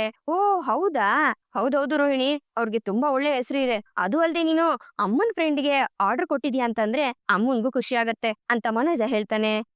ಅದಕ್ಕೆ ನಾನು ಅವ್ರಿಗೇನೆ ಈ ಆರ್ಡರ್ ಕೊಟ್ಟಿದ್ದೀನಿ ಅಂತ ರೋಹಿಣಿ ಹೇಳ್ಬೇಕಾದ್ರೆ ಅಷ್ಟ್ರಲ್ಲಿ ಶ್ರುತಿ ಇವ್ರ ಶೋರೂಮ್ಗೆ ಬರ್ತಾಳೆ. ಏನ್ ಶ್ರುತಿ ದಿಢೀರ್ ಅಂತ ಈ ಕಡೆ ಅಂತ ಮನೋಜ ಕೇಳ್ಬೇಕಾದ್ರೆ, ಏನ್ ಮನೋಜ್ ಮರ್ತೋಗ್ಬಿಟ್ರಾ, ನನ್ ರೆಸ್ಟೋರೆಂಟ್ಗೆ ಟಿವಿ, ಫ್ರಿಡ್ಜ್, ಓವನ್ ಎಲ್ಲ ಬೇಕು ಅಂತ ಹೇಳಿನಲ್ಲ ಅಂತ ಶ್ರುತಿ ಹೇಳ್ಬೇಕಾದ್ರೆ, ಮನೋಜ ಮತ್ತೆ ರೋಹಿಣಿ ಇಬ್ರು ಮುಖ ಮುಖ ನೋಡ್ಕೋತಾ ಇರ್ತಾರೆ. ಏನ್ ಬೇಕು ಅಂತ ಹೇಳಿದಿದ್ರೆ ಅದನ್ನ ನಾನೇ ಕಳ್ಸ್ಕೊಡ್ತೀನಲ್ಲ ಶ್ರುತಿ ಅಂತ ರೋಹಿಣಿ ಕೇಳ್ಬೇಕಾದ್ರೆ, ಅದು ಹಾಗಲ್ಲ ರೋಹಿಣಿ ಅವರೇ, ಆಕ್ಚುಲಿ ಯಾವ ಬ್ರ್ಯಾಂಡು ಒಳ್ಳೇದು ಅಂತ ನಾನು ಆನ್ಲೈನ್ ಅಲ್ಲೆಲ್ಲ ಸರ್ಚ್ ಮಾಡಿದೆ, ಅದಕ್ಕೆ ಡೈರೆಕ್ಟ್ ಆಗಿ ಬಂದು ಆ ಬ್ರ್ಯಾಂಡ್ಸ್ ಎಲ್ಲ ನಿಮ್ ಹತ್ರ ಇದೆಯಾ ಅಂತ ನೋಡೋದಕ್ ಬಂದೆ. ಆಮೇಲೆ ಮರಿಬೇಡಿ, ನೀವು ಡೀಲರ್ ಹತ್ರ ಯಾವ ಪ್ರೈಸ್ ತಗೊಂಡಿರ್ತೀರೋ ಅದೇ ಪ್ರೈಸ್ಗೆ ನಾನು ಕೊಡ್ಬೇಕು ಅಂತ ಶ್ರುತಿ ಹೇಳ್ಬೇಕಾದ್ರೆ, ಅದು ಹಾಗಲ್ಲ ಶ್ರುತಿ, ಒಂದೆರಡು ಐಟಮ್ ಆದ್ರೆ ಪರವಾಗಿಲ್ಲ, ತುಂಬಾ ಐಟಮ್ ತಗೋಬೇಕಾದ್ರೆ ಹೇಗ್ ಕೊಡೋದು ಅಂತ ಅಷ್ಟೇನೆ ಅಂತ ಮನೋಜ ಹೇಳ್ಬೇಕಾದ್ರೆ, ಮನೋಜ್ ಅದನ್ನೆಲ್ಲ ಕೊಡ್ಬೋದು, ಎಷ್ಟೇ ಆದ್ರೂ ಅದು ನಮ್ ಫ್ಯಾಮಿಲಿ ರೆಸ್ಟೋರೆಂಟ್ ತಾನೆ, ಅವತ್ತು ಮಾವನ ಅದೇ ತಾನೇ ಹೇಳಿದ್ದು, ನೀವ್ ಊಟಕ್ ಬಂದಾಗ ನಾನ್ ನಿಮ್ಗೆ ಡಿಸ್ಕೌಂಟ್ ಕೊಡ್ತೀನಿ ಅಷ್ಟೇನೆ, ಬನ್ನಿ ರೋಹಿಣಿ, ನನ್ಗೆ ಯಾವ್ಯಾವ ಐಟಮ್ ಬೇಕೋ ಅದಿದ್ಯಾ ಅಂತ ಹೇಳ್ ಬನ್ನಿ ಅಂತ ಹೇಳಿ ಶ್ರುತಿ ರೋಹಿಣಿನ ಕರ್ಕೊಂಡ್ ಹೋಗ್ತಾಳೆ. ಛೇ, ನಮ್ಮಪ್ಪನ್ಗೆ ಮಾಡಕ್ ಕೆಲ್ಸನೇ ಇಲ್ಲ, ಎಲ್ಲಾ ಬೆಲೆನೂ ಕಡಿಮೆಗೆ ಕೊಡು ಅಂತ ಹೇಳಿದಾರೆ. ಅಲ್ಲ, ಪ್ರಾಫಿಟ್ ಇಲ್ದಿರ ಕೊಡೋದಕ್ಕೆ ನಾವೇನು ಸೋಷಿಯಲ್ ಸರ್ವಿಸ್ ಮಾಡ್ತಾ ಇದೀವಿ ಅಂತ ಮನೋಜ ಯೋಚನೆ ಮಾಡ್ತಿರ್ತಾನೆ. ಆಗ ರೋಹಿಣಿ ಶ್ರುತಿನ ಕರ್ಕೊಂಡು ಐಟಮ್ ಎಲ್ಲ ತೋರಿಸ್ತಿರ್ಬೇಕಾದ್ರೆ, ಇದೆಷ್ಟು ಬೆಲೆ ಅಂತ ಶ್ರುತಿ ಕೇಳ್ತಾಳೆ. ಅಷ್ಟ್ರಲ್ಲಿ ಮನೋಜ ಬಂದು 42,000 ರುಪೀಸ್ ಅಂತ ಹೇಳ್ಬೇಕಾದ್ರೆ, ಏನು 42,000 ರುಪೀಸಾ ಅಂತ ಹೇಳ್ತಾ ಶ್ರುತಿ ಆನ್ಲೈನ್ ಅಲ್ಲಿ ಸರ್ಚ್ ಮಾಡ್ತಾಳೆ.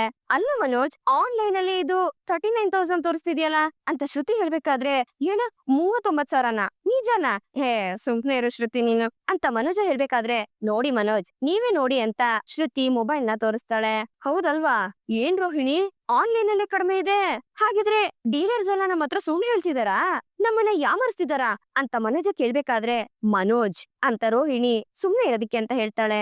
ಸರಿ, ಈಗ ನೀವು ನನ್ಗೆ ಇದನ್ನ ಯಾವ ರೇಟ್ ಕೊಡ್ತೀರಾ ಹೇಳಿ ಅಂತ ಶ್ರುತಿ ಕೇಳಿದಾಗ, ಅದು ಹಾಗಲ್ಲ ಶ್ರುತಿ, ಇದ್ರಲ್ಲಿ ಇರೋ ರೇಟೇ 42,000, ಇದನ್ ಹೆಂಗ್ ಕಡಿಮೆ ಕೊಡಕ್ಕಾಗತ್ತೆ ಅಂತ ಮನೋಜ ಹೇಳ್ತಾನೆ. ಹಲೋ, ಆ ರೀತಿ ಇದ್ದಿದ್ರೆ ನಾನು ಆನ್ಲೈನ್ ಅಲ್ಲೇ ತಗೋತಾ ಇದ್ದೆ, ನ್ಯಾಯವಾಗಿ ನೋಡ್ರೆ ಆನ್ಲೈನ್ ಗಿರೋದಕ್ಕಿಂತ ನೀವು ಕಡಿಮೆ ಕೊಡ್ಬೇಕು ನನಗೆ, ಹಂಗಿದ್ರೆ ತಗೋತೀನಿ ಅಂತ ಶ್ರುತಿ ಹೇಳ್ಬೇಕಾದ್ರೆ, ಇಲ್ಲ ಅಂದ್ರೆ ತಗೊಳೋದಿಲ್ವಾ ಅಂತ ಮನೋಜ ಕೇಳ್ತಾನೆ. ಛೇಚೆ, ನಾನ್ ಹಂಗ್ ಹೇಳೋದೇ ಇಲ್ಲಪ್ಪ, ನಾನ್ ತಗೊಳೋದು ನಿಮ್ ಶೋರೂಮ್ ಅಲ್ಲೇ, ಆದ್ರೆ ಕಮ್ಮಿ ಬೆಲೆಗೆ ತಗೋತೀನಿ ಅಂತ ಶ್ರುತಿ ಹೇಳ್ತಾಳೆ. ಶ್ರುತಿ, ಮೊದ್ಲು ನಿಮ್ಗೆ ಏನ್ ಬೇಕು ಅಂತ ನೋಡಿ, ಆಮೇಲೆ ಬೇಕಾದ್ರೆ ರೇಟ್ ನೋಡೋಣ, ನಮ್ಗೆ ಪ್ರಾಫಿಟ್ ಇಲ್ದೇ ಇದ್ರೂ ಪರವಾಗಿಲ್ಲ, ಎಷ್ಟೇ ಆದ್ರೂ ನೀವು ನಮ್ ಫ್ಯಾಮಿಲಿ ಅಲ್ವಾ, ನಿಮ್ಗೋಸ್ಕರ ನಾವ್ ಇಷ್ಟು ಮಾಡೋದಿಲ್ಲ ಹೇಳಿ ಅಲ್ವಾ ಮನೋಜ್ ಅಂತ ರೋಹಿಣಿ ಮನೋಜನ್ಗೆ ಕಣ್ಕೊಂಡ್ಬಿಟ್ಟಾಗ, ಹಾ ಹಾ ಹಾ ಮಾಡೋಣ ಮಾಡೋಣ ಅಂತ ಮನೋಜ ಹೇಳ್ತಾನೆ. ಸರಿ, ಬೇರೆ ಐಟಮ್ ಎಲ್ಲ ತೋರಿಸ್ಬನ್ನಿ, ನನ್ಗೆ ಅವನ್, ಮಿಕ್ಸಿ, ಗ್ರೈಂಡರ್ ಎಲ್ಲ ಬೇಕು ಅಂತ ಹೇಳಿ ಶ್ರುತಿ ಎಲ್ಲ ಐಟಮ್ನು ನೋಡಕ್ ಹೋಗ್ತಿರ್ತಾಳೆ. ಅಷ್ಟ್ರಲ್ಲಿ ಶ್ರುತಿ ಅವರಮ್ಮ ರೋಹಿಣಿಗೆ ಕಾಲ್ ಮಾಡ್ತಾರೆ. ಅದನ್ನ ಶ್ರುತಿ ನೋಡಿ, ಏನ್ ರೋಹಿಣಿ ಅವರೇ, ನಮ್ ಮಮ್ಮಿ ನಿಮ್ಗೆ ಯಾಕೆ ಕಾಲ್ ಮಾಡ್ತಾರೆ ಅಂತ ಕೇಳಿದಾಗ ರೋಹಿಣಿ ಶಾಕ್ ಆಗ್ತಾಳೆ. ಅದು ನನ್ಗೇನ್ ಗೊತ್ತು ಶ್ರುತಿ, ಅದು ಕಾಲ್ ರಿಸೀವ್ ಮಾಡಿದ್ರೆ ಗೊತ್ತಾಗತ್ತೆ ಅಂತ ಹೇಳ್ತಾ ರೋಹಿಣಿ ಕಾಲ್ ರಿಸೀವ್ ಮಾಡ್ತಾಳೆ. ಆಂಟಿ, ನಾನು ಶೋರೂಮ್ ಅಲ್ಲಿ ಇದೀನಿ, ಶ್ರುತಿನೂ ಇಲ್ಲೇ ಇದ್ದಾಳೆ. ಓ ಹೌದಾ ಆಂಟಿ, ಸರಿ ಆಯ್ತು ಬನ್ನಿ ಅಂತ ಹೇಳಿ ರೋಹಿಣಿ ಕಾಲ್ ಕಟ್ ಮಾಡ್ತಾಳೆ. ಆಗ ಶ್ರುತಿ ನಮ್ಮ ಮಮ್ಮಿ ಯಾಕೆ ಕಾಲ್ ಮಾಡಿದ್ರು ಅಂತ ಕೇಳಿದಾಗ ಅವ್ರಿಗೇನು ಐಟಮ್ ಬೇಕಂತೆ, ಅದಕ್ಕೆ ಶೋರೂಮ್ ಬರ್ತೀನಿ ಅಂತ ಹೇಳ್ತಾ ಇದ್ರು ಅಂತ ರೋಹಿಣಿ ಹೇಳಿದಾಗ, ಹೌದಾ, ಆದ್ರೂ ಇದು ನಂಬೋ ತರ ಇಲ್ವಲ್ಲ ಅಂತ ಶ್ರುತಿ ಕೇಳ್ಬೇಕಾದ್ರೆ, ಯಾಕ್ ಶ್ರುತಿ ಈ ರೀತಿ ಹೇಳ್ತಾ ಇದ್ದೀರಾ ಅಂತ ರೋಹಿಣಿ ಕೇಳ್ತಾಳೆ. ಅದು ಹಾಗಲ್ಲ, ನಮ್ಮಮ್ಮ ಈ ತರ ಚಿಕ್ಕ ಶೋರೂಮ್ಗೆಲ್ಲ ಬರೋದೇ ಇಲ್ಲ, ಅದಕ್ಕೆ ನಾ ಹೇಳ್ದೆ ಅಷ್ಟೇನೆ ಅಂತ ಶ್ರುತಿ ಹೇಳ್ತಾಳೆ. ಹಾಗಿದ್ಮೇಲೆ ನೀನ್ ಯಾಕೆ ಇಲ್ಲಿ ಚಿಕ್ಕ ಶೋರೂಮ್ ಬಂದು ಬೆಲೆ ಕಡಿಮೆ ಮಾಡಿ ಕೇಳ್ತಾ ಇದ್ಯಾ? ಎಲ್ಲ ನನ್ ಕರ್ಮ, ಈ ಹೆಂಗ್ಸ್ ಬೇರೆ ಯಾಕೆ ಫೋನ್ ಮಾಡಿದ್ಲು ಅಂತಾನು ಗೊತ್ತಾಗ್ತಿಲ್ವಲ್ಲ ಅಂತ ರೋಹಿಣಿ ಮನ್ಸಲ್ಲೇ ಅನ್ಕೊಂಡು ಅಲ್ಲಿಂದ ಸೈಡ್ಗ್ ಬಂದು ಮತ್ತೆ ಶ್ರುತಿ ಅವ್ರ ಅಮ್ಮಂಗೆ ಕಾಲ್ ಮಾಡ್ತಾಳೆ. ಹೇಳಿ ಆಂಟಿ, ಏನ್ದು ಕಾಲ್ ಮಾಡಿದಿದ್ದು? ಶ್ರುತಿ ಇಲ್ಲೇ ಇದ್ದಾಳೆ, ಅದಕ್ಕೆ ನಾನ್ ನಿಮ್ ಹತ್ರ ಮಾತಾಡಕ್ ಆಗ್ಲಿಲ್ಲ ಅಂತ ರೋಹಿಣಿ ಕೇಳ್ಬೇಕಾದ್ರೆ, ನೀನೆಲ್ಲಿದ್ಯಾ ಅಂತ ಶೀಲಾ ಕೇಳ್ತಾಳೆ. ಇನ್ನೆಲ್ಲ ಆಂಟಿ, ಶೋರೂಮ್ ಅಲ್ಲೇ ಇದೀನಿ, ರೆಸ್ಟೋರೆಂಟ್ಗೆ ಅವರು ಐಟಮ್ ಬೇಕು ಅಂತ ನೋಡೋದಕ್ ಬಂದಿದ್ದಾರೆ ಅಂತ ರೋಹಿಣಿ ಹೇಳಿದಾಗ, ಅದೆಲ್ಲ ಇರ್ಲಿ, ನನ್ನ ಹತ್ರ ನೀನ್ 2 ಲಕ್ಷ ತಗೊಂಡಿದ್ದಲ್ಲ, ಅದ್ ನನ್ಗೆ ಇವಾಗ ತಕ್ಷಣಕ್ ಬೇಕು ಅಂತ ಶೀಲಾ ಕೇಳಿದಾಗ ಅದನ್ನ ಕೇಳಿ ರೋಹಿಣಿ ಶಾಕ್ ಆಗ್ತಾಳೆ. ಆಂಟಿ, ಇವಾಗ ದುಡ್ಡನ್ನ ನನ್ಗೆ ತಕ್ಷಣ ಕೊಡಕ್ ಆಗೋದಿಲ್ಲ ಅಂತ ರೋಹಿಣಿ ಹೇಳ್ಬೇಕಾದ್ರೆ, ಕೊಡಕ್ ಆಗೋದಿಲ್ವಾ? ಏನಮ್ಮ, ಕೊಟ್ಟಿರೋ ದುಡ್ಡನ್ನ ನಾವ್ ವಾಪಸ್ ಕೇಳಿದ್ರೆ ಆಗೋದಿಲ್ಲ ಅಂತ ಹೇಳ್ತಾ ಇದ್ಯಾ? ಹಾಗಿದ್ಮೇಲೆ ಯಾಕಮ್ಮ ದುಡ್ಡು ತಗೊಂಡೆ? ದುಡ್ಡು ತಗೊಂಡು ಎಷ್ಟ್ ದಿವಸ ಆಯ್ತು ನೀನು ಅಂತ ಶೀಲಾ ಕೇಳ್ಬೇಕಾದ್ರೆ, ಅದು ಹಾಗಲ್ಲ ಆಂಟಿ, ಈ ತಿಂಗಳು ಆರ್ಡರ್ಗಳೆಲ್ಲ ತುಂಬಾ ಕಡಿಮೆ ಬಂದಿದೆ, ಸ್ವಲ್ಪ ಟೈಮ್ ಕೊಟ್ರೆ ನಾನು ಆದಷ್ಟು ಬೇಗ ಕೊಡ್ತೀನಿ ಆಂಟಿ ಅಂತ ರೋಹಿಣಿ ಹೇಳಿದಾಗ, ಏನು ಟೈಮ್ ಬೇಕಾ? ಅಲ್ಲ, ನಮ್ಮ ಹತ್ರ ನೀನ್ ಏನಂತ ಹೇಳಿ ದುಡ್ಡು ತಗೊಂಡೆ ಹೇಳು? ನಿಮ್ಗೆ ಯಾವಾಗ ದುಡ್ಡು ಬೇಕೋ ಅವಾಗ ಕೊಡ್ತೀನಿ ಅಂತ ತಾನೇ ನೀನ್ ಹೇಳಿರೋದು, ಈಗ ನೋಡಿದ್ರೆ ನನ್ನ ಹತ್ರ ಟೈಮ್ ಕೇಳ್ತಾ ಇದ್ಯಾ ಅಂತ ಶೀಲಾ ಹೇಳ್ಬೇಕಾದ್ರೆ, ಅದು ಹಾಗಲ್ಲ ಆಂಟಿ, ನಾನು ಆದಷ್ಟು ಬೇಗ ಕೊಡ್ತೀನಿ ಅಂತ ರೋಹಿಣಿ ಹೇಳ್ತಾಳೆ. ನೋಡು, ಇದಕ್ಕೋಸ್ಕರನೇ ನಾವು ರಿಲೇಟಿವ್ಸ್ಗೆಲ್ಲ ಹೆಲ್ಪ್ ಮಾಡೋದಿಲ್ಲ ಅಂತ ಹೇಳೋದು. ದುಡ್ಡನ್ನ ತಗೊಳ್ಬೇಕಾಗಿರೋ ಅರ್ಜೆಂಟು ಕೊಡ್ಬೇಕಾದ್ರೆ ಇರೋದಿಲ್ಲ, ಆದಷ್ಟು ಬೇಗ ದುಡ್ಡನ್ನ ವಾಪಸ್ ಕೊಡೋದ್ರ ಬಗ್ಗೆ ಯೋಚನೆ ಮಾಡು. ಇನ್ಮೇಲೆ ನಾನ್ ನಿನ್ಗೆ ಕಾಲ್ ಮಾಡಿ ಕೇಳೋ ತರ ಇಟ್ಕೋಬೇಡ ಅಂತ ಹೇಳಿ ಶೀಲಾ ಕಾಲ್ ಕಟ್ ಮಾಡ್ತಾಳೆ. ಏನ್ ಮಾಡೋದು ಅಂತ ಗೊತ್ತಾಗದೆ ರೋಹಿಣಿ ಕೋಪದಿಂದ ಒದ್ದಾಡ್ತಿರ್ತಾಳೆ. ಈ ಕಡೆ ಸೂರ್ಯ ತನ್ನ ಪ್ಲಾನಿಂಗ್ ಪ್ರಕಾರ ಚೇತನನ್ನ ಕರ್ಕೊಂಡು ದೇವಸ್ಥಾನಕ್ಕೆ ಅಂತ ಬಂದಿರೋ ಹೊಸ ಆಫೀಸರ್ನ ಹೇಗಾದ್ರೂ ಮಾಡಿ ಬಾಯ್ ಬಿಡಿಸ್ಬೇಕಲ್ಲ ಅಂತಾನೆ ಆ ಹೊಸ ಆಫೀಸರ್ನ ನೋಡ್ಬೇಕು ಅಂತ ಹೇಳಿ ಅವನಿರೋ ಜಾಗಕ್ಕೆ ಸೂರ್ಯ ಮತ್ತೆ ಚೇತನ ಇಬ್ರು ಹೋಗಿ ನೋಡ್ತಾ ಇರ್ತಾರೆ. ನೋಡ, ಅವನು ಟೀ ಕುಡಿತಾ ನಿಂತಿದ್ದಾನೆ, ನಾನ್ ಏನೇನ್ ಹೇಳ್ಕೊಟ್ಟಿದ್ದೀನೋ ಅದೇ ರೀತಿ ಮಾತಾಡ್ಬೇಕು ಅಂತ ಹೇಳಿ ಸೂರ್ಯ ಚೇತನನ್ನ ಆ ವ್ಯಕ್ತಿ ಹತ್ರ ಕಳಿಸ್ತಾನೆ. ಸರ್ ನಮಸ್ಕಾರ ಸರ್, ನೀವು ದೇವಸ್ಥಾನದ ಮ್ಯಾನೇಜರ್ ಅಲ್ವಾ ಅಂತ ಚೇತನ ಹೇಳ್ಬೇಕಾದ್ರೆ, ಹೌದು, ಏನಿವಾಗ ಅಂತ ಆ ಮ್ಯಾನೇಜರ್ ಕೇಳ್ತಾನೆ. ಅದೇ ಹಾಗಲ್ಲ ಸರ್, ದೇವಸ್ಥಾನದ ಮುಂದೆಗಡೆ ಅಂಗಡಿ ಇಡ್ಬೇಕಿತ್ತು, ಅದಕ್ಕೆ ಅದ್ರ ಬಗ್ಗೆ ನಿಮ್ ಹತ್ರ ಮಾತಾಡ್ಬೇಕಿತ್ತು ಅಂತ ಚೇತನ ಹೇಳಿದಾಗ, ಏನ್ ಮಾತಾಡ್ಬೇಕು? ಅದಕ್ಕೆ ನೀವು ದೇವಸ್ಥಾನಕ್ಕೆ ಬರ್ಬೇಕು, ಈ ರೀತಿ ಎಲ್ಲ ದಾರಿ ಗಡ್ಡ ನಿಂತು ಮಾತಾಡ್ಬಾರ್ದು ಅಂತ ಆ ಮ್ಯಾನೇಜರ್ ಹೇಳ್ಬೇಕಾದ್ರೆ, ಅದು ಹಾಗಲ್ಲ ಸರ್, ಕೆಲವೊಂದು ವಿಷಯಗಳನ್ನ ದೇವಸ್ಥಾನದಲ್ಲಿ ಮಾತಾಡಕ್ ಆಗೋದಿಲ್ವಲ್ಲ ಸರ್ ಅಂತ ಚೇತನ ಹೇಳ್ತಾನೆ. ಹಂಗಂದ್ರೆ ಏನು ಅಂತ ಆ ಮ್ಯಾನೇಜರ್ ಕೇಳ್ಬೇಕಾದ್ರೆ, ಸರ್, ನನ್ ತಂಗಿ ಗಂಡಂಗೆ ಮೈ ಹುಷಾರಿಲ್ಲ ಸರ್, ಅವ್ರಿಂದ ಕೆಲಸ ಮಾಡೋದಕ್ ಆಗೋದಿಲ್ಲ ಸರ್, ಸರಿಯಾಗಿರೋ ವರಮಾನನೂ ಇಲ್ಲ ಸರ್ ಅಂತ ಚೇತನ ಹೇಳ್ಬೇಕಾದ್ರೆ, ಅದಕ್ಕೇನು ನಾನ್ ಅವ್ರಿಗೆ ಕೆಲಸ ಕೊಡಿಸ್ಬೇಕಾ ಅಂತ ಮ್ಯಾನೇಜರ್ ಕೇಳ್ತಾರೆ. ಅಯ್ಯೋ, ಅದ್ ಹಾಗಲ್ಲ ಸರ್, ನನ್ ತಂಗಿ ದೇವಸ್ಥಾನದ ಆಚೆ ಕಡೆ ಹೂವಿನ ಅಂಗಡಿ ಇಟ್ಕೋತೀನಿ ಅಂತ ಹೇಳ್ತಾ ಇದ್ಲು, ಈಗ ತುಂಬಾ ಜನಕ್ಕೆ ಹೂ ಕಟ್ಕೊಡ್ತಾ ಇದ್ದಾಳೆ ಸರ್, ಅದ್ರಲ್ಲಿ ಏನು ದುಡ್ಡು ಬರೋದಿಲ್ಲ, ಅದಕ್ಕೆ ಚಿಕ್ಕದಾಗಿ ಒಂದು ಅಂಗಡಿ ಇಟ್ಕೊಳ್ಳೋಣ ಅಂತಿದ್ದಾಳೆ, ಚಿಕ್ಕ ಮಕ್ಳು ಬೇರೆ ಇದಾರೆ ಸರ್ ಅಂತ ಚೇತನ ಹೇಳ್ಬೇಕಾದ್ರೆ, ಸರಿ, ಅದಕ್ಕೆ ನಾನೇನಪ್ಪ ಮಾಡ್ಬೇಕು ಇವಾಗ ಅಂತ ಮ್ಯಾನೇಜರ್ ಕೇಳ್ತಾರೆ. ಅದು ಹಾಗಿಲ್ಲ ಸರ್, ದೇವಸ್ಥಾನದ ಮುಂದೆಗಡೆ ಇದ್ದಿದ್ದಂತ ಅಂಗಡಿನ ಎತ್ಬಿಟ್ರು ಅಂತ ಗೊತ್ತಾಯ್ತು, ಈಗ ಜಾಗ ಖಾಲಿ ಅಲ್ವಾ ಸರ್ ಇರೋದು, ಅದಕ್ಕೆ ನಿಮ್ ಹತ್ರ ಮಾತಾಡಕ್ಕೆ ಅಂತ ಬಂದೆ ಅಂತ ಚೇತನ ಹೇಳ್ಬೇಕಾದ್ರೆ, ನೋಡಪ್ಪ, ನೀವು ಅನ್ಕೊಂಡಿದ ತಕ್ಷಣ ಅಲ್ಲಿ ಅಂಗಡಿ ಬಂದು ಹಾಕಕ್ ಆಗಲ್ಲ, ಅದಕ್ಕೆ ಅಂತ ಕೆಲವು ಪ್ರೊಸೀಜರ್ ಎಲ್ಲ ಇರುತ್ತೆ ಅಂತ ಮ್ಯಾನೇಜರ್ ಹೇಳ್ಬೇಕಾದ್ರೆ, ಸರ್ ಎಲ್ಲ ಗೊತ್ತು ಸರ್, ಇಂಥ ವಿಷಯದಲ್ಲಿ ಎಂತೆಂತ ರೂಲ್ಸ್ ಇರ್ತವೆ ಅಂತ ನಂಗೆ ತುಂಬಾ ಚೆನ್ನಾಗ್ ಗೊತ್ತು ಸರ್, ನೀವು ಸ್ವಲ್ಪ ಮನ್ಸ್ ಮಾಡಿದ್ರೆ ಇದು ಸ್ಮೂತ್ ಆಗುತ್ತೆ ಸರ್, ನೋಡಿ ಸರ್, ನೀವ್ ಏನ್ ಮಾಡ್ಬೇಕು ಅಂತ ಹೇಳಿ ಸಾಕು, ಅದನ್ನ ನಾವು ಮಾಡ್ತೀವಿ ಸರ್ ಅಂತ ಚೇತನ ಹೇಳ್ಬೇಕಾದ್ರೆ, ಸೂರ್ಯ ಆ ಮ್ಯಾನೇಜರ್ ಏನ್ ಹೇಳ್ಬೋದು ಅಂತ ದೂರದಿಂದನೇ ನಿಂತ್ಕೊಂಡು ನೋಡ್ತಿರ್ತಾನೆ.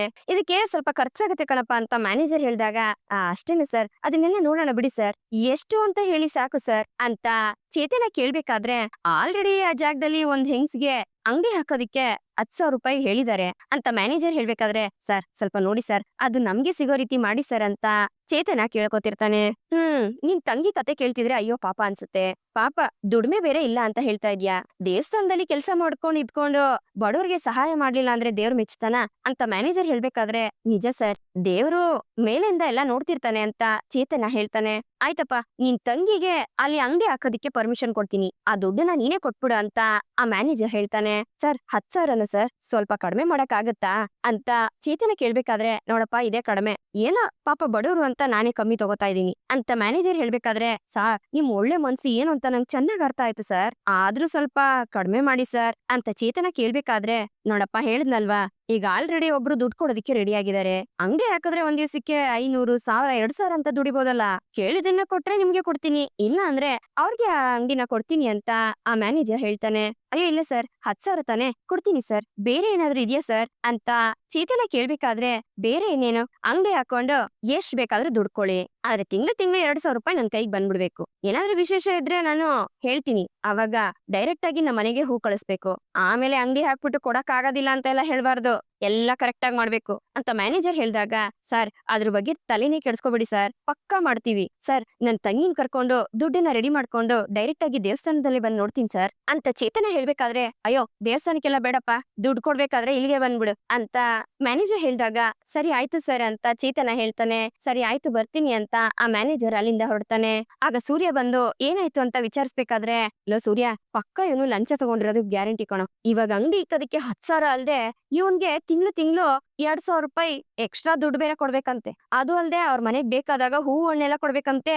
ಎಲ್ಲ ಅವನ್ ಬಾಯಿಂದಾನೆ ಎಲ್ಲ ಬಾಯಿ ಬಿಟ್ಬಿಟ್ಟ ಕಣೋ ಅಂತ ಚೇತನ ಹೇಳ್ಬೇಕಾದ್ರೆ, ಇವನು ಇಟ್ಕೊಂಡೆ ಮತ್ತೆ ನಾವು ಆ ಅಂಗಡಿನ ವಾಪಸ್ ತರ್ಸ್ಕೋಬೇಕು ಕಣ ಅಂತ ಸೂರ್ಯ ಯೋಚನೆ ಮಾಡ್ತಿರ್ತಾನೆ. ಈ ಕಡೆ ಮೀನಾ ತನ್ ಗಾಡಿನ ದೇವಸ್ಥಾನದ ಮುಂದೆ ನಿಲ್ಸಿ ಆ ದೇವಸ್ಥಾನಕ್ಕೆ ಬರೋಂತ ಹೆಂಗಸರುಗಳು ಪರಿಚಯ ಇರೋರ ಹತ್ರ ಎಲ್ಲಾ ಸೈನ್ ಮಾಡಿಸ್ಕೊತಿರ್ತಾಳೆ. ಅದನ್ನ ಅಲ್ಲಿನ ಅರ್ಚಕರು ನೋಡ್ತಾರೆ.